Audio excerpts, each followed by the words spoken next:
في هذه المناسبة السعيدة وبمثل هذا الاجتماع المبارك في هذا المكان الشريف لا أنسى أن أوصيكم جميعا ونفسي بتقوى الله وبطاعة رسول الله صلى الله عليه وسلم.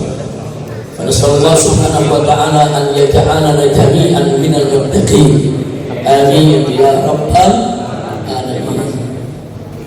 Satu kehormatan dan kebahagiaan bagi saya pada hari ini, alhamdulillah bisa hadir kembali di Masjid Jami' An-Nur, hadir kembali di majelis guru kita semua, guru yang sangat kita cintai, Al-Muhtaram Al-Mukarram Sayyidil Walid Al-Habib Ali bin Sahil hafizahullah ta'ala wa ra'ah, famakanallahu bituli hayatih wa nafa'ana bi'ulumi fid dini wad dunya wal akhirah.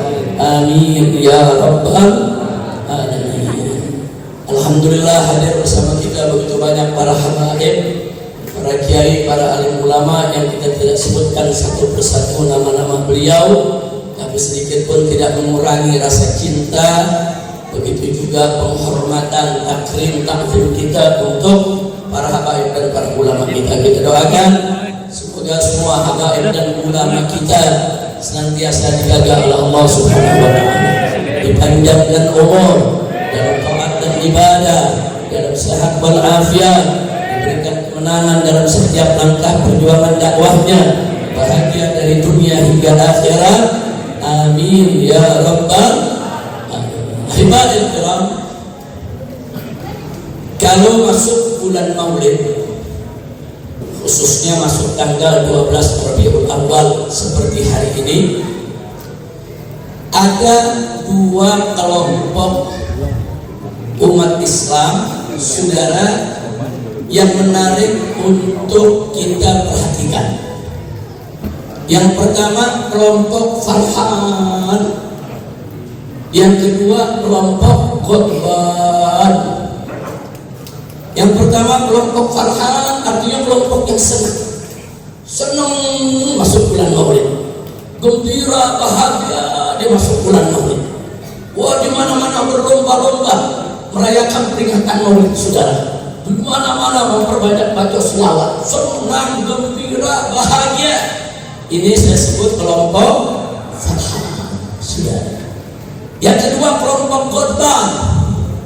Kelompok, saudara, kalau masuk bulan Maulid kerjaannya mana-mana. Ada yang begini, saudara, wah gitu bang, pagi, siang, sore, malam, wah masuk di podcast, di medsos, saudara. Terus mereka berkuat-kuat. Umat Islam jangan bikin perayaan Maulid itu bid'ah, itu sesat, itu musyrik, itu masuk neraka, itu nggak ada dalilnya, sampai berpusat semua. Ini saya sebut kelompok Qutban, saudara. Dan anehnya kelompok ini, saudara, kalau terhadap Maulid keras, alasannya amar ma'ruf nahi munkar, tapi justru giliran LGBT pada munkar. Jauh tidak? Jauh tidak? Giliran urusan miras berdak di mana-mana, nama Allah dihina. Ayat Al-Quran, saudara, dijadikan sayembara, hadiahnya minuman keras, dia pada bungkam, diam, mulutnya pada bengkak. Tapi kalau giliran terang Maulid luar biasa, alasannya amar ma'ruf nahi munkar. Karena peringatan Maulid adalah kemungkaran, maka wajib amar ma'ruf nahi munkar, sehingga siapa saja yang mengerjakan Maulid harus dilawan. Sekarang kelompok ini dapat temen yang aku ahlus sunnah, tapi kerjaannya bubarin pengajian. Ada tuh? Ada. Tahu siapa? Laskar Setan. Pengajian dibubarin, Maulidan dibubarin, tapi ngakunya aspaja, ngakunya ahlus sunnah. Itu bukan ahlus sunnah, ahlul fitnah. Yang suka bubarin pengajian, yang suka bubarin Maulid, itu namanya ahlul fitnah, bukan ahlus sunnah. Sudah, kita mau kasih tahu kalau bicara amar ma'ruf nahi munkar, ini Front Persaudaraan Islam yang dulu namanya Front Pembela Islam, yang sekarang dipimpin oleh Habib Muhammad bin Husain Al-Attas, saudara. Dari dulu kerjaannya amar ma'ruf nahi munkar.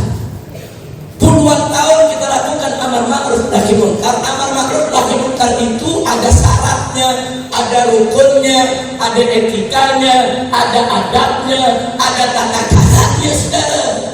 Salah satunya orang boleh melakukan amar ma'ruf nahi munkar dengan tegas, bahkan kalau perlu keras terhadap kemungkaran yang mujma' alaih, kemungkaran yang disepakati, saudara.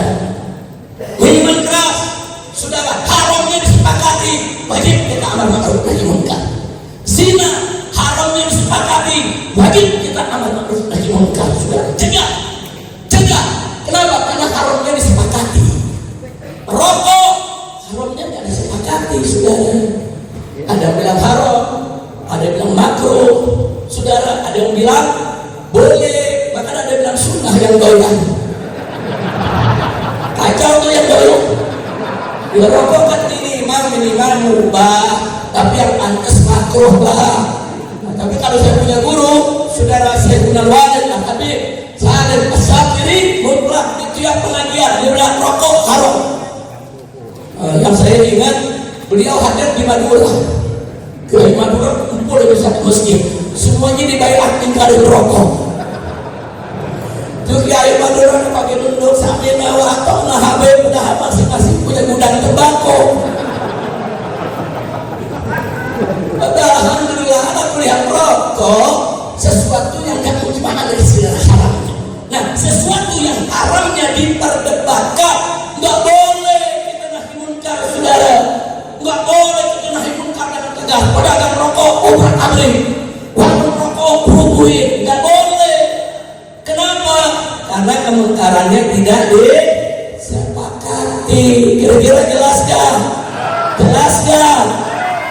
Saudara, kalau yang kemungkarannya disepakati, ini mungkar, saudara. Wajib kita jaga, wajib. Minuman keras haramnya disepakati, narkoba haramnya disepakati, zina haramnya disepakati, LGBT haramnya disepakati, saudara. Jaga dengan tegas, ada perlu keras, saudara. Tapi kalau dalam hal yang diperdebatkan, rokok itu diperdebatkan, jangan ribut. Tarawih 20 rakaat atau 8 rakaat itu diperdebatkan. Jangan 8 rakaat mengatakan 20 rakaat itu bid'ah, harus dicegah. Orang lagi sholat tarawih dibubarin. Kacau tidak? Termasuk peringatan Maulid. Ahlus Sunnah wal Jamaah dari semua mazhab yang 4 bulan-bulanannya, saudara, sepakat bahwa peringatan Maulid itu sesuatu yang mubah. Kalau dilakukan dengan cara yang baik, hukumnya baik. Kalau dilakukan dengan cara yang buruk, hukumnya buruk. Ada yang nanya, memang ada peringatan Maulid yang buruk? Ada. Peringatan Maulid pakai joget-joget, peringatan Maulid pakai nyawer, perempuan telanjang pada joget-joget, ada gak? Itu penghinaan buat Nabi, itu penodaan agama. Gak boleh kita tiru dan gak boleh kita lakukan. Yang begitu silakan bubarkan, saudara. Tapi kalau Maulid, baca Quran, baca sholawat, baca riwayat hidup Nabi, saudara, mendengarkan ceramah guru-guru kita tentang agama, bagus tidak? Bagus tidak? Di mana haramnya?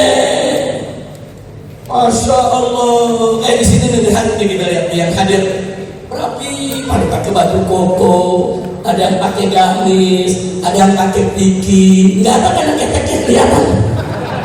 Rapi, ini Maulid bagus gak? Bagus gak? Kalau bikin Maulid laki perempuan dicampur, saudara. Perempuannya pakai ukensi. Tahu ukensi kan? Tahu baju ukensi? Ukensi maksudnya you can bisa. Si lihat, maksudnya lu bisa lihat ketek gue. Itu namanya baju you can see, saudara. Dan kalau begitu cara Maulidnya haram, itu bid'ah munkar. Mari kita sama-sama nahi munkar, saudara. Tapi peringatan begini, jangan sok merasa menang sendiri. Umat Islam yang peringati Maulid saudara dihina-hina, dibilang ahli neraka. Saudara, kita tanya kepada mereka dalilnya apa? Mereka bilang dalilnya karena Nabi nggak pernah ngerjain, atau dengan kata lain mantiknya dalilnya nggak ada dalil. Dalilnya nggak ada dalil. Saudara, ada dalil laisa bidalilin. Tidak adanya dalil nggak boleh dijadikan dalil. Ada dalil, tidak adanya dalil laisa bidalilin, bukan dalil. Kalau kita yang merayakan Maulid ditanya dalil kita sabar, saudara. Apa ada dalil Qur'annya? Ada. Apa ada dalil hadis sahihnya? Ada, saudara. Mana dalil Qur'annya? Buka surat Ibrahim. Dan kalau Allah Subhanahu wa taala mengatakan kepada Nabi Musa alaihissalam, apa menyatakan dalam ayat tersebut? Wa dzakirhum bi ayyamillah. Hei Musa, peringatkan itu kau punya kaum bi ayyamillah, dengan hari-hari Allah. Bukan tafsirnya, saudara. Dari mulai tafsir Tabari yang klasik, saudara, sampai tafsir yang ada di zaman ini, saudara, ulama sepakat apa dimaksud hari-hari Allah. Wa dzakirhum bi ayyamillah, peringati mereka dengan hari-hari Allah. Apa itu hari-hari Allah?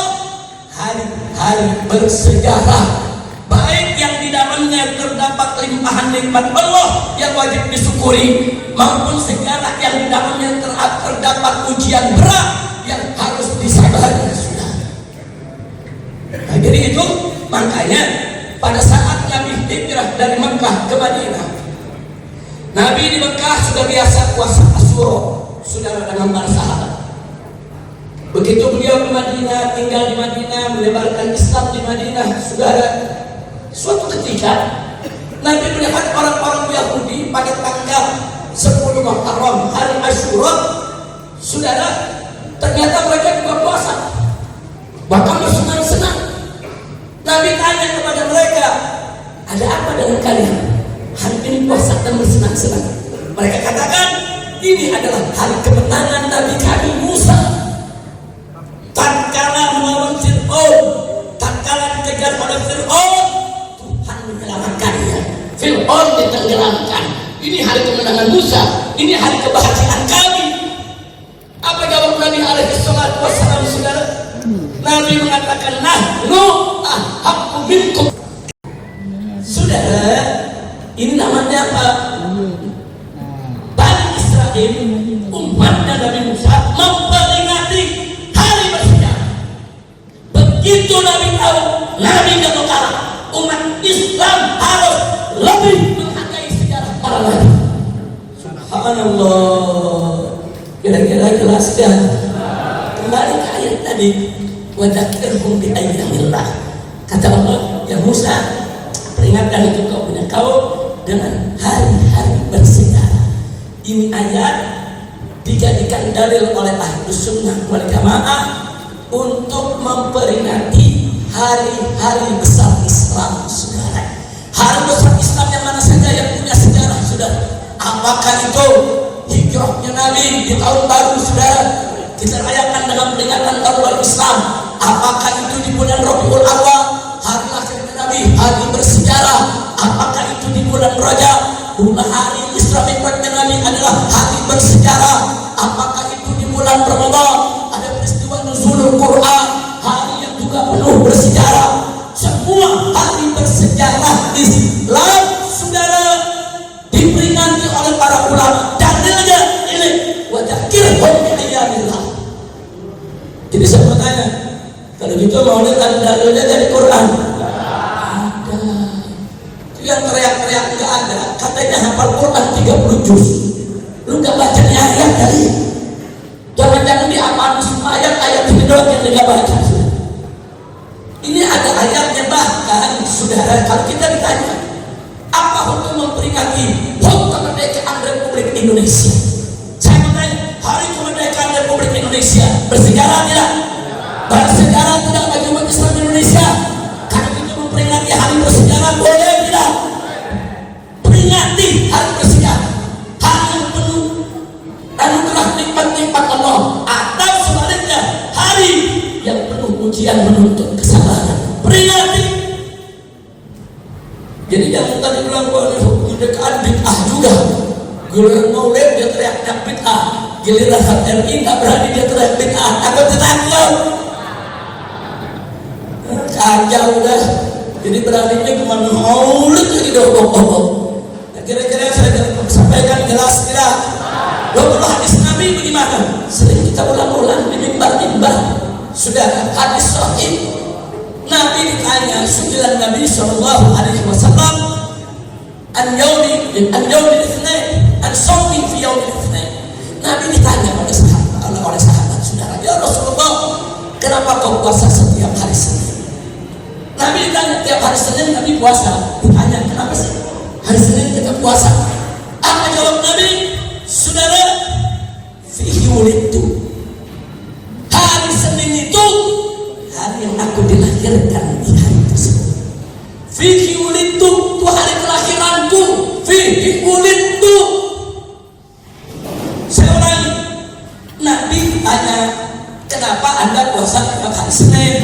Nabi menjawab, itu hari kelahiranku. Saya ulangi lagi. Kenapa sih ulang-ulangin? Itu udah paham? Bukan, karena di sebelah sana juga lagi ngerekam lu. Udah gini, ngomong apa ini orang? Dia dengar dalilnya, betul? Nabi ditanya, kenapa Anda puasa tiap hari Senin? Nabi menjawab, itu hari kelahiranku. Nabi ditanya, kenapa Nabi puasa tiap hari Senin? Nabi menjawab, itu hari. Nah, sekarang saya mau tanya nih, Nabi ditanya, kenapa puasa tiap hari Senin? Nabi jawab, itu hari kelahiranku. Nah, coba nih anak muda, pakai logika yang benar. Nabi ditanya, kenapa puasa tiap hari Senin? Nabi jawab, itu hari kelahiranku. Berarti pertanyaan saya, Nabi mengenang hari kelahirannya tidak? Nabi memperingati hari kelahirannya tidak? Nabi merayakan hari kelahirannya tidak? Bahkan bukan setahun sekali, tiap Senin. Sallu ala Nabi. Tiap Senin. Kalau setahun sekali kita merayakan hari lahir Nabi, disebut bid'ah. Ini kita punya Nabi merayakan hari kelahirannya tiap Senin. Itu dalil bukan? Jadi kita merayakan hari lahir Nabi ada dalil. Ini ayat Quran yang menjadi dalil kami. Wa dzakirhum bi ayyamillah. Dan ini hadis sahih yang menjadi dalil kami. Anda yang mengharamkan, apa dalil Anda? Ya Nabi nggak pernah kerjain. Artinya apa? Dalilnya dia punya dalil. Nggak ada dalil kok jadi dalil, saudara. Kalau yang namanya dalil, Nabi mengatakan tidak boleh merayakan hari kelahiranku. Itu dalil. Nabi melarang daripada merayakan hari kelahirannya. Tertulis dalam hadis. Itu dalil. Tapi kalau Nabi diam atau sesuatu nggak pernah terjadi di zaman Nabi, itu bukan dalil, saudara. Jadi jangan ada mendalil dijadikan dalil. Ada mendalil dalilun, ada mendalil laisa bidalilin. Saudara, tidak adanya dalil, saudara, itu bukan berarti menjadi dalil. Bodoh jawab ini memang ada kok di zaman Nabi. Jadi kita tanya, apa sih maksudnya bid'ah? Apa sih maksudnya bid'ah? Ya bid'ah sesuatu yang tidak ada di zaman Nabi. Nah mukelu nggak ada zaman Nabi. Berarti mukelu mungkin bid'ah dong. Betul. Saudara, sesuatu yang tidak ada zaman Nabi, saudara, jangan langsung dikatakan bid'ah Allah. Musyrik, tunggu dulu. Mushaf Al-Quran zaman Nabi tidak ada. Enggak ada, saudara. Baru dikumpulkan Al-Quran tersebut di zaman Sayyidina Abu Bakar Siddiq. Kemudian disempurnakan, saudara. Dikumpulkan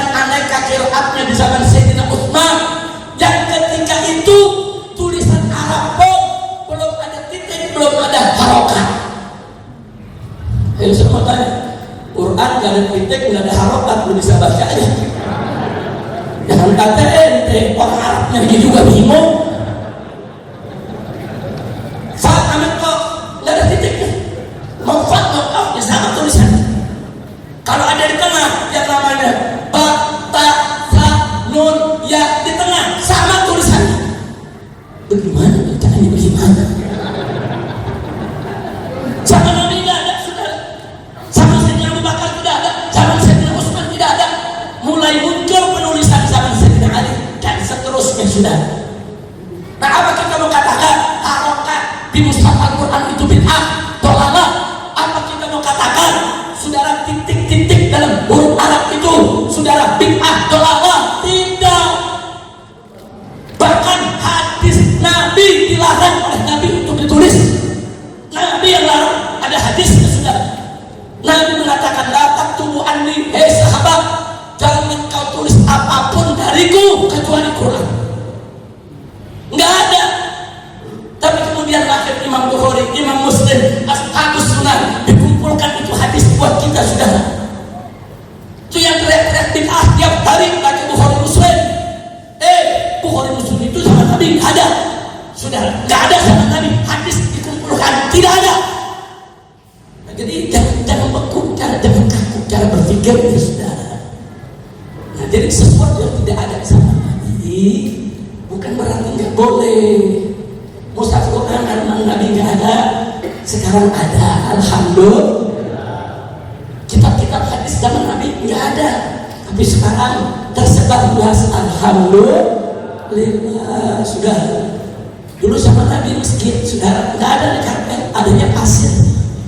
Saudara, kalau sekarang kita mau pakai pasir lagi nih, ayo dah kita tanya, mau gantinya pasir? Jangan begitu. Mereka bilang, wah itu kan urusan dunia. Ya tapi kan urusan dunia dipakai buat ibadah. Mushaf Al-Quran saudara, mushafnya memang kertas tinta, urusan dunia, tapi begitu digunakan untuk mushaf menjadi nilai ibadah. Nah, jadi jangan berkelit saudara. Nah, saya hanya ingin mengatakan mereka-mereka yang membid'ahkan maulid, mengharamkan maulid, silakan Anda jangan ikut peringatan maulid. Tapi jangan coba-coba Anda menyerang saudara-saudara Anda yang merayakan maulid. Jangan Anda so pintar, jangan Anda so gagah, jangan Anda so jago, jangan Anda so paling hebat. Ahlus sunnah wal jamaah yang memperingati maulid di seluruh dunia, banyak kalangan ulama, ahli tafsir, ahli hadis, ahli sejarah, ahli tilawah, ahli qiraah, ahli fikih, ahli usul. Takbir. Ini baru belajar sebentar dapat gelar MC ya. Pulang langsung segala mau bid'ah ala lebunan. Ada lagi sekarang sudah dari kalangan mereka lagi menyerang Ustadz Adi Hidayat. Ustadz Adi Hidayat ini saudara, beliau profesor, dokter, bahasa Arabnya bagus, ilmunya luas, akhlaknya santun, kepada semua golongan menyatukan saudara, enggak pecah belah umat. Dalam satu ceramah beliau katakan bahwa beliau percaya bahwa Tuan Guru Zaini Martapura punya karamah. Itu doang. Memang ramah-ramah. Langsung bikin pengumuman, saya bikin sayembara 1 miliar. Kan Ustadz Adi Hidayat bisa membuktikan kepada saya bahwa Tuan Guru Martapura itu punya karamah. Bahkan kalau bisa dibuktikan, saya siap dipenjara seumur hidup. Dia bikin sayembara, iya. Sudah baru bisa sedikit ilmu bela diri, baru bisa silat yang lurusnya 5 pancer 5 pecah, kelabang muter, kelabang bunting. Udah pakai menantang-nantang orang, kurang ajar tidak? Urusan karamah itu, ente mau percaya boleh, enggak boleh, urusan ente. Tapi ingat, beriman adanya karamah wajib, karena ada dalam Al-Quran Al-Karim saudara, karamah aulia yang kami. Tapi kalau percaya si A punya karomah, ente percaya silakan, ente nggak percaya juga silakan. Maka sayembara, maksudnya apa sayembara? Itu udah jago, so berani, 1 miliar. Ini jangan-jangan duit dari mana nih? Saudara, ini jangan-jangan kiai nasional Wahabi kali. Astagfirullahaladzim. Saudara, Ustaz hadisnya yang percaya Tuhan guru saya ini mantap, punya karomah, itu hak dia. Betul? Betul? Betul? Terus si Wahabi yang percaya urusan lu, yang suruh lu percaya siapa? Saudara, kau pakai nantang-nantang. Saudara, kalau ada tanya kenapa si Wahabi nantang begitu, kau harus saya jawabannya gampang. Karena Wahabi gak ada punya karomah. Nah, karena dia gak punya karomah, gak pernah lihat karomah, jadi gak percaya. Padahal, saudara, Ibn Taimiyah dan Ibnul Qayyim dalam kitab-kitabnya dengan tegas menyatakan bahwa karamatul auliya thabitah, keramat para wali itu ada. Wajib umat Islam harus percaya ada karamah. Jadi karamah itu wajib kita yakini ada. Cuma si A punya karamah, si B punya karamah, itu kita nggak punya kewajiban kecuali ada dalil yang menunjukkan ke arah itu. Ada orang soleh di zaman Nabi Sulaiman bisa memindahkan singgasana Ratu Balqis dalam sekejap. Wajib kita percaya karena Quran yang cerita. Karena Quran yang cerita, saudara. Kalau sudah Quran yang cerita, sami'na wa ata'na.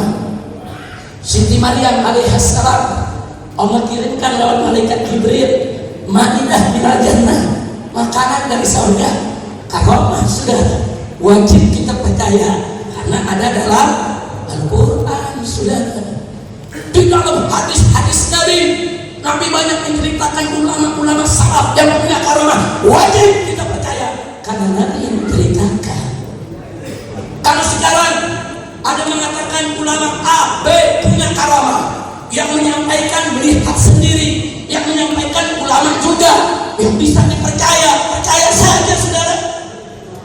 Kecuali yang cerita tukang mabok, lalu jangan percaya. Ada tukang mabok pakai cerita si A punya karamah, si B punya karamah, udah jangan percaya. Itu namanya sanadnya juga mesti jelas yang cerita karamah. Kira-kira jelas tidak? Jelas tidak? Tapi saya punya nasihat, saudara. Kalau menceritai karamat aulia yang ada di Quran, nggak ada di hadis, hati-hati. Jangan cerita terbuka di depan orang awam. Enggak semua orang paham. Nanti kalau salah cerita dijadikan celah oleh orang-orang yang anti karamah untuk menyerang para habaib, para kiai, dituduh menyebarkan berita bohong. Nah, jadi cerita-cerita begitu cuma cerita majelis khusus, sedikit ngobrol, bukan di mimbar cerita yang aneh-aneh. Sudah, kecuali cerita karamah yang memang ada dalam Quran, sampaikan di mimbar. Kecuali cerita mukjizat dan karamah yang ada dalam hadis Nabi, ceritakan di atas mimbar, saudara. Tapi kalau nggak ada dalam Quran, nggak ada dalam hadis, nggak ada cerita dalam ulama salaf, hati-hati. Bukan kita nggak percaya, hati-hati. Karena di sekitar kita banyak orang memonitor, selalu mencari-cari kelemahan kita, celah kita untuk dijatuhkan. Betul? Kalau begitu saya mau tanya semua di sini, percaya tidak dapat karamah aulia? Yakin tidak? Takbir. Ini yang saya mau sampaikan, saudara. Udahlah, saya mau sampaikan kepada kawan-kawan saya dari kalangan Wahabi sana, jangan ekstrim, moderatlah. Kita bergaul, kita duduk, kita diskusi. Kalau ada hal yang Anda tidak percaya, ayo duduk tanya. Dan Anda tuh bikin maulid apa? Kita sampaikan dalil kita. Anda tabaruk dalilnya apa? Anda tawassul dalilnya apa? Anda ziarah kubur dalilnya apa? Kita berikan dalilnya, sudah. Kita berikan dalilnya, sudah. Terus kalau mereka mengatakan, Anda kok nggak percaya sih Allah punya mata, Allah punya hidung, Allah punya mata? Kita jelaskan. Karena kita harus sunnah, saudara, anti tasbih dan anti taksir. Apa itu tasbih? Menyerupakan Allah dalam makhluk. Apa itu taksir? Saudara, taksir itu saudara mentasbihkan Allah dalam bentuk. menyerupakan Allah dengan makhluk atau menjasmanikan Allah dalam bentuk haram, tak boleh dilakukan oleh Ahlus Sunnah wal Jamaah. Nah, kalau mereka bertanya apa dalil kita kupas dalilnya. Jangan mereka merasa paling benar. Karena Wahabi ini punya akidah, saudara, Allah itu punya mata, Allah itu punya kaki, Allah itu punya tangan, saudara. Hanya saja mereka bilang Allah itu punya tangan, tapi tangannya tidak seperti tangan kita.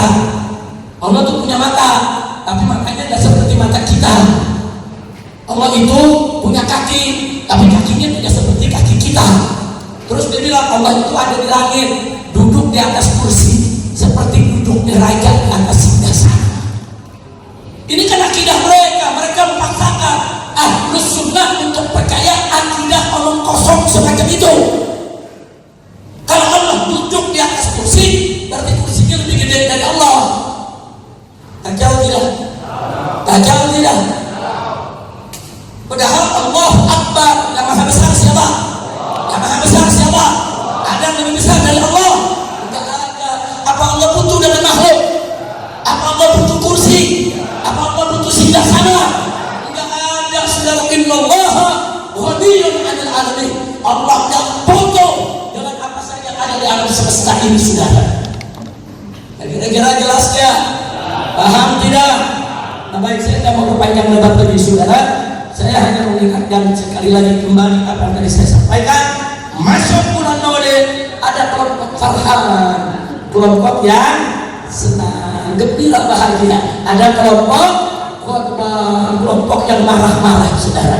Nah, alhamdulillah kita punya guru Habib Ali bin Sahid, ini termasuk kelompok farhan. Kalau masuk bulan Maulid, beliau ajak kita semua ikut farhan, saudara. Senyum, bahagia, gembira, saudara, menyejukkan hati, saudara. Alhamdulillah. Saya bertanya, mau ikut kelompok khotbah atau farhan? Khotbah atau farhan? Khotbah atau farhan? Allah yang suruh faliyafrahu, saudara. Allah yang perintahkan kita, saudara, faliyafrahu. Gembiralah kamu sekalian, hai orang beriman. Dengan apa gembira? Dengan rahmatnya Allah, dengan fadlullah, dengan karunia Allah, saudara. Siapa itu karunia Allah yang terbesar buat kita semua? Nabiyyuna Muhammad sallallahu alaihi wasallam. Senang diri kita terus dengan Nabi Muhammad. Mudah-mudahan Allah akan senangkan hati kita di dunia maupun di akhirat. Amin ya rabbal alamin. Nah, saudara, bagian akhir yang ingin saya sampaikan di sini, insyaallah tanggal 19 September kita akan putar kembali di Jakarta film AI tentang kisah Rasul. Nah, itu film, saudara, diambil dari syair-syair yang saya buat tahun 98. Ada 6 pasal 30 bait, saudara. Semua dibawakan dengan nasyid yang bagus, saudara. Kemudian divisualisasikan dengan tidak melanggar syariat, supaya dalam 1 jam kita tonton, kita bisa menyimak bagaimana Nabi lahir, bagaimana diangkat jadi Rasul, bagaimana berjuang, bagaimana suka dukanya, bagaimana wafatnya, sampai bagaimana nasib keluarganya setelah ditinggalkannya, sampai Islam masuk ke Nusantara, saudara. Nah, jadi insyaallah itu akan ditayangkan tanggal 19. Nanti kalau ada yang ikut, saudara tinggal hubungi saja Markas Syariat di Petamburan atau buka saja di IBTV. Insya nah, kisah masuk ini BNI yang mana sih sering kita bawakan? Ayo rame-rame, coba semuanya. Abdullah nama ayahnya, ibundanya Abdul Muttalib, kakeknya Abu Thalib, pamannya semua. Khadijah istri setia, Fatimah putri tercinta, semua bernasab mulia dari tulis bernama sallallahu alaihi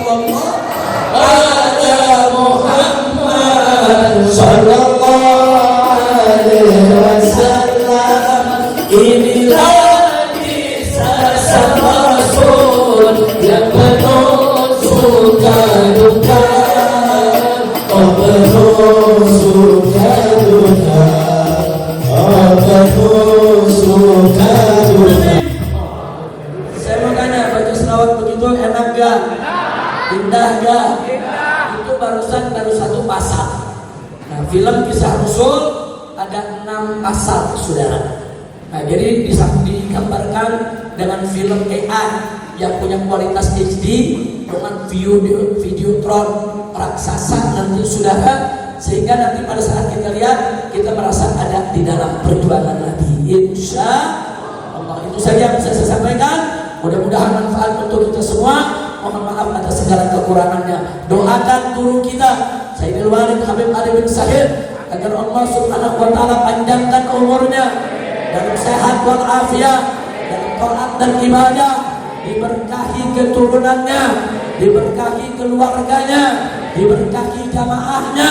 Begitu juga masjid ini dijadikan oleh Allah masjidan shalihan thayyiban mubarakan ma'muran. Amin ya rabbal alamin. Sekian, terima kasih atas segala perhatian. Mohon maaf atas segala kekurangan. Hadani Allah wa iyyakum ila siratal mustaqim. Wassalamualaikum